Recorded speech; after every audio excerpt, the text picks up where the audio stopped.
What's up? My name is Matt, or that's Coach Matt to you. And I've been thinking about starting this channel for a while, but I said, you know what? Screw it. These athletes need my help, specifically youth athletes. And I believe I'm the perfect person to do that. One, because I'm not that old. I feel that I'm probably a little bit younger and a little bit more relatable than some coaches you may have. I'm 27 years old and I've actually been there. I've been in the trenches as an athlete. I was a part of high-performing elite teams. I won a state championship in my sport every single year. I played at the collegiate level. I've coached at the collegiate level, and I've coached at every single level.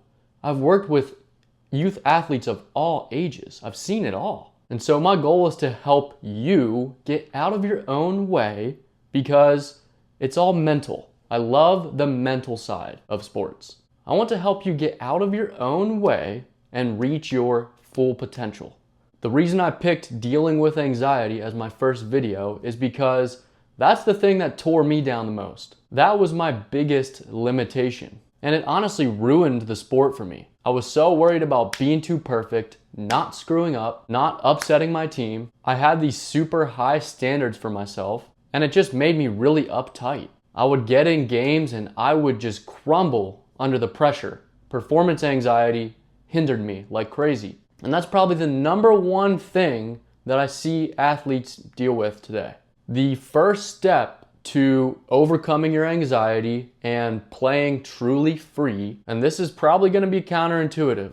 It's probably something you haven't heard before, but I want you to accept it instead of push it down, instead of run from it. We first have to understand why it's happening. When we get anxiety, it's our brain signaling us to stay safe.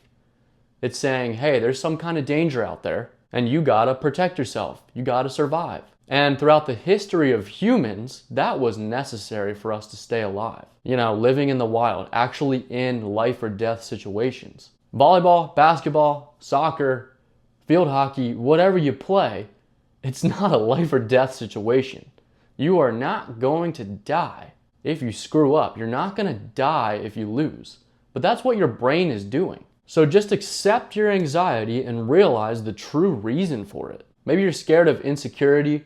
Maybe you don't want people to see you mess up. Maybe you don't want to be vulnerable. But you got to remember that no one is really paying attention to your mistakes.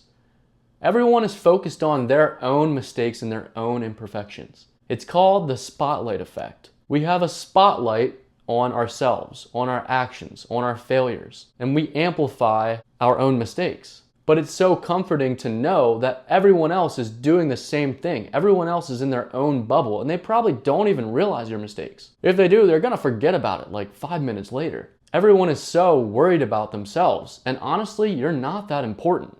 You're not important enough to take up the space of other people's minds. You're just not.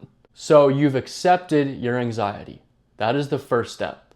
Now the second step, we're gonna go a little deeper, so bear with me here. The reason why we tear ourselves down is because we identify with our anxiety. We identify with every single thought that we have as true. We already learned that our brain can lie to us. It's trying to keep us safe in situations that we don't really need to be safe in. Playing it safe is really holding us back from playing our best, from playing truly free. And so if our brain can lie to us, what is the truth?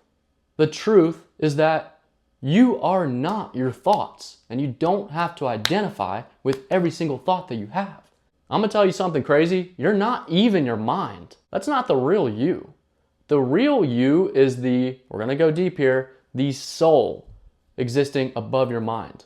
The real you is just observing everything. The real you is sitting in the background just observing your thoughts. If you have ever entered the flow state, where you lose complete track of time, and you're just completely into whatever you're doing, you're not really thinking. You don't have to think, you're just acting spontaneously. That is the real you. So when we notice an anxiety come up, in the moment, we can just observe it. We don't have to get caught up in it.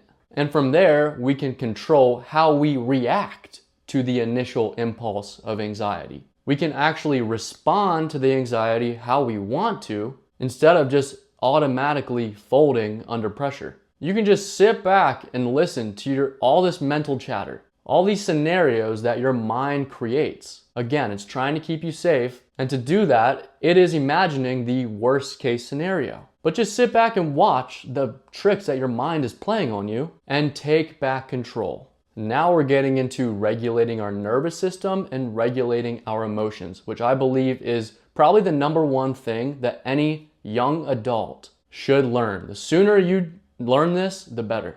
When we get anxious, again, our mind is signaling that we're in danger, and our body correspondingly reacts to prepare us for that danger. It's called the fight or flight response. Your body is ready to get up out of there, but you're in a match. You want to be fully there and fully yourself. When we are in the fight or flight response, the number one thing you will notice is that your breathing becomes shallow or you stop breathing. This is going to reduce the flow of oxygen to your brain. And now that's just going to compound you feeling unsafe because now your brain's not getting enough oxygen. It thinks it's suffocating. It just sends you down further the rabbit hole of anxiety. So control what your body is doing. Control your breathing. Start taking deep breaths. And I also notice that my body completely tenses up. Every single muscle in my body tenses up. So every time I feel anxious, slow the breathing down and I just relax. Every single muscle in my body, I just loosen it all up. Sometimes my jaw gets really tight, it gets clenched. Let go of the tension. You doing that with your body is now going to reverse the signals back to your mind, and it'll tell it that you're safe. There's no danger here. Instead of trying to control everything going on outside of us, instead of trying to control the external world, we're taking control over our internal. Over time, you will learn that actually your internal is creating the external world. So when we want to change something about ourselves, it's got to happen at an internal level. So we can control our body.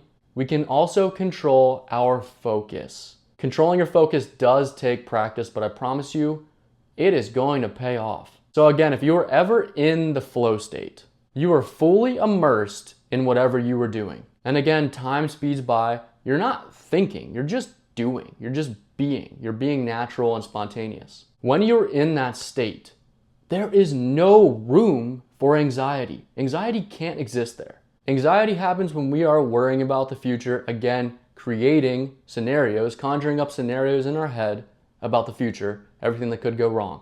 When our focus is fully immersed in the now, none of that can exist.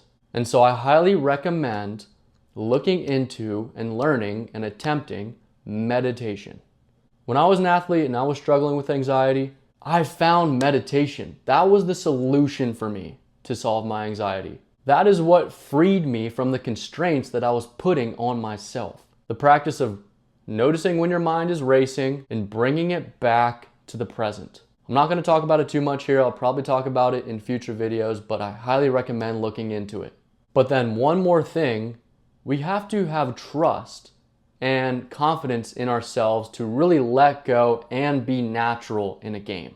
If we don't have the confidence and trust in ourselves, it's going to be hard to do that. And so that's why it's very important that you are preparing and building habits off of the court, getting mental reps, visualizing, working on breaking habits and building new habits. So that when you get on the court, those habits that you've been building are just like second nature. You don't even have to think about them. And I'm going to talk about visualization, basically the cheat code to reaching your full potential as an athlete in the next video. So be ready for that one. That's what the great athletes like Kobe Bryant, Michael Jordan, they got so many reps, physical and mental, that when they got out there, they could just flow. And they could be the fullest version of themselves as an athlete. So do the work, take a little bit of discipline beforehand, off the court, to build the confidence to let go on the court. So hopefully this helped. Hopefully this can help you get out of your own way and become the most limitless version of yourself as an athlete. Comment down below if you have any further questions about being the observer on your mind, other things we talked about. But hopefully that helped. Peace.